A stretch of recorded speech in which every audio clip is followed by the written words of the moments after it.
Pemirsa, kebakaran besar menghanguskan sebuah pabrik cat dan thinner di kawasan Kosambi, Jakarta Barat, dan saat ini kondisinya sudah dilakukan pendinginan oleh pihak pemadam kebakaran. Lalu bagaimana saat ini kondisi di sana? Kita akan tanyakan kembali kepada rekan Debbie Tobing yang berada di lokasi.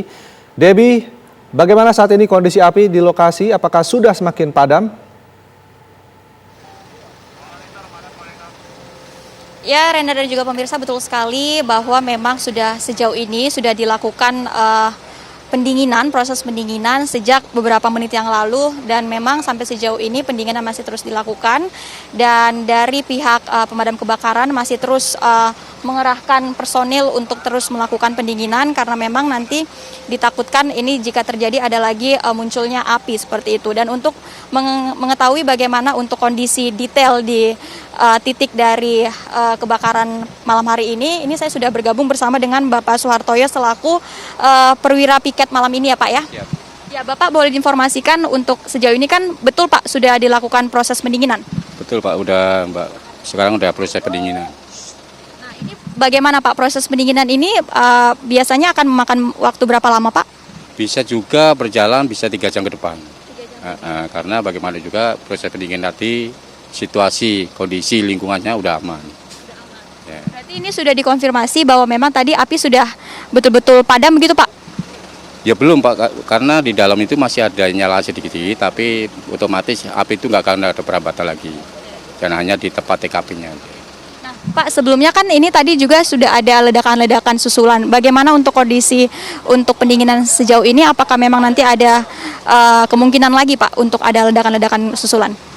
Mudah-mudahan tidak ada lagi, karena bagaimana juga api udah mulai reda. Disitulah kita akan masuk ke TKP, kita akan korek sampai di mana supaya pendinginan tadi bisa tuntas. Baik, Bapak boleh dikonfirmasi untuk sejauh ini apa sudah terkonfirmasi berapa korban yang berada di lokasi Pak? Sementara ini hanya 2 korban kena ledakan, bukan ledakan, ketimbang ledakan tadi kejatuhan daripada dream. Cuma tidak parah karena hanya lecet-lecet sedikit aja. Berarti untuk korban jiwa ini dikonfirmasi tidak ada ya Pak? Menurut dari lapangan belum ada kelihatannya, belum ada karena kita juga belum tahu situasi rumah itu ada di mana, keadaan itu ada di mana, kita belum tahu persis. Baik Bapak, boleh mungkin digambarkan untuk pemirsa ini sebenarnya bagaimana untuk persisnya bentuk dari gudang ini Pak? Kayaknya ini hanya rumah. Cuma rumah ini udah campur untuk perusahaan, untuk pergudangan, karena ini kan kimia. Sampai detik sekarang aja kimianya baunya menyengat sekali. Ya itu aja. Berarti ini untuk luas dari titik gedung ini belum diketahui Pak atau seperti apa? Sementara ini belum diketahui luas bangunannya berapa, luas areanya berapa, belum diketahui. Karena sampai detik sekarang pemilik ini juga belum kelihatan. Dan saya tadi nanya Pak RW juga RW baru katanya juga nggak tahu juga. Hanya aja yang kita tahu informasinya. Lantas bagaimana Pak untuk kerugian dari kebakaran malam hari ini Pak? Kerugian juga belum bisa ditaksir berapa karena ya itu tadi dari pemilik yang tahu. Pemilik atau pemilik gudang tadi berapa luasnya, berapa areanya baru kita bisa hitung karena itu juga rumah permanen. Hanya itu aja. Berarti Pak boleh dikonfirmasi juga Pak untuk apa saja yang sebenarnya berada di dalam gudang ini Pak, selain dari memang dari bahan-bahan kimia seperti itu Pak? Kalau kita lihat baunya itu ya ada tenernya, ada bahan kimia untuk sabun cair, ada juga bikin cat segala, menurut informasi daripada karyawan itu. Cuma karyawan juga mau menyerangkan sedetail pun juga nggak bisa, karena dia mungkin ketakutan bagaimana nggak ngerti. Jadi informasi hanya gudang kimia aja. Berarti untuk dari Damkar sejauh ini apakah nanti ada kemungkinan lagi untuk penambah personil atau seperti apa Pak? Sementara ini udah 19 unit yang ke TKP dengan pendukung yang ada. Mudah-mudahan sampai selesai ini tidak ada penambah lagi. Pak boleh ditekankan sekali lagi, biasanya ini menurut pengalaman untuk kebakaran dari bahan kimia seperti ini berapa lama Pak memakan waktunya Pak untuk pendinginan ini?